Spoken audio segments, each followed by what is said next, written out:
fluently? Well, I think we have to remember that English as well as Norwegian is our Germanic languages, which means that there is a basic similarity in language group. You would not understand English unless you have learned it. I would think it would be almost as a Korean wanting to learn Japanese. You would not understand Japanese until you started to learn it, but when you start to learn it, it's relatively simple. So that is basically the reason why we are proficient in English. Of course, there are other factors. Norway is a small country. We belong to a group of languages, the Scandinavian languages, which total around 15 million people. 50? 15. That means that only 15 million of us will understand each other. So we have to communicate in other languages. And of course, English being the closest language of the world languages, right, and also the one which is most commonly spoken around the world in terms of being a language for tourists, for business people. So it's quite natural we learn English. And today Norwegians learn English as of first grade. 네.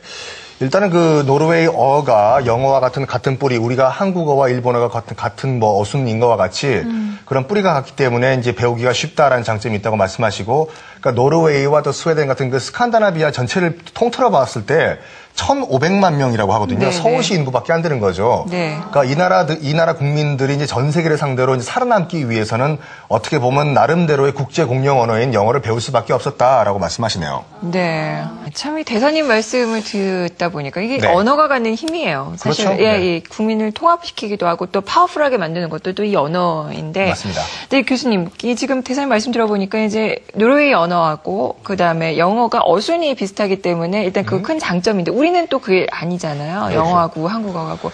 그럼 어떻게? 네, 그러면 사실은 그런 일반인들의 그 상식적인 차원에서는 어근이 네. 비슷하면 잘 배울 거다라는 그런 인식은 돼 있는데 네. 사실 학술적으로는 그게 정확히 받아들여지고 있지 않거든요. 그런 측면이 일부 있을 수는 있지만은 네. 그게 아주 기초적인 소통에서는 비슷하면 좀 쉽게 볼지 몰라도 궁극적으로는 결국은 다 비슷해지거든요. 왜냐하면 네. 이제 언어가 어렵다는 거는 모국어의 문제로 보다 이제 그 언어가 가지고 있는 자체적인 난이도가 더 크게 영향을 미친다 그래서 그거는 본격적으로 언어를 배우면 별로 의미가 없는 그런 얘기가 되죠. 그러니까 어순이 달라서 영어 못한다 이런 얘기는 어디 가서 하면 안 되겠네요. 예. 그렇게 말하면 이제 모든 한국 사람은 다 일본말을 잘해야 되고 이런 걸 수가 있거든요. 예. 그러면 어떤 점을 우리가 노르웨이 언어 교육으로부터 배울 수 있을까요? 네, 일단 아까 말씀드렸듯이 노르웨이는 그 사회적인 분위기를 정책적으로 일상에서 영어를 쓸 수 있게 만들어놨다는 거가 참 부럽고, 그다음에 이제 교육적인 차원에서 보자면은 꼭 뭐 국가 경쟁력 강화 이런 거창한 구호보다는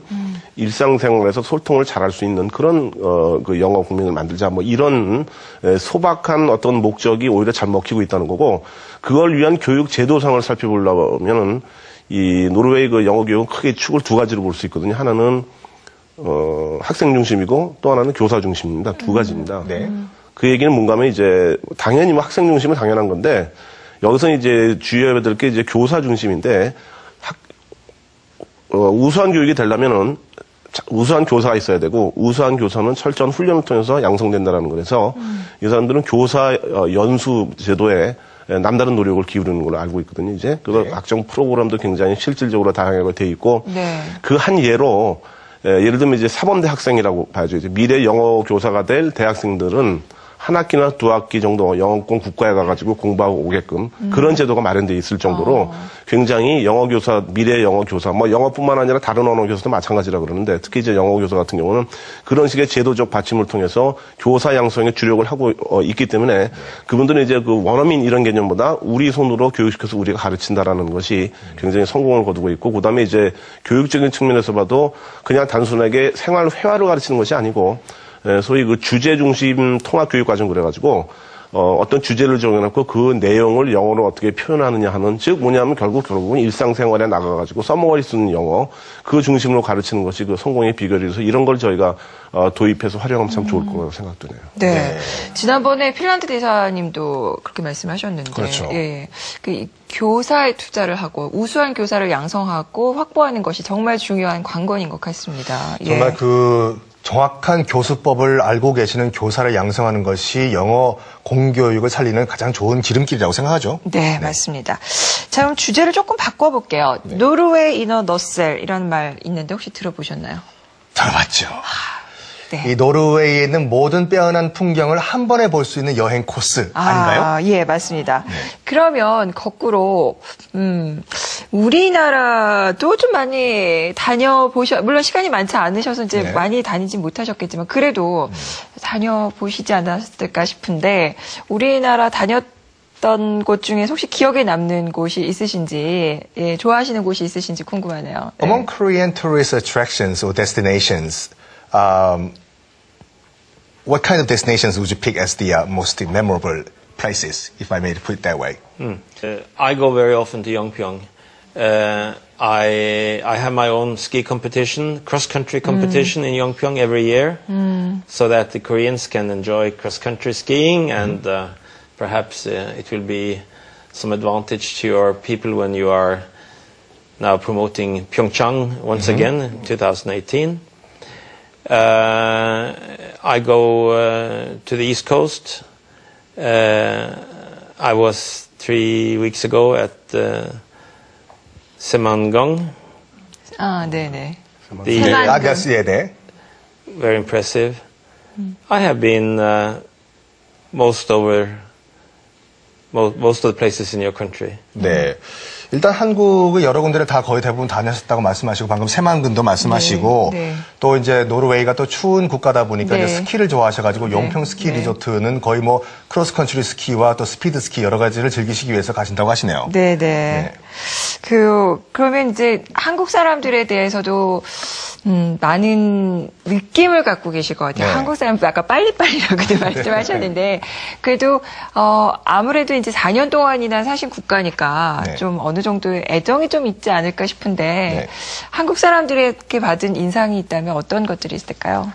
So what kind of aspects in Korea or among Korean people do you like, Mr. Ambassador?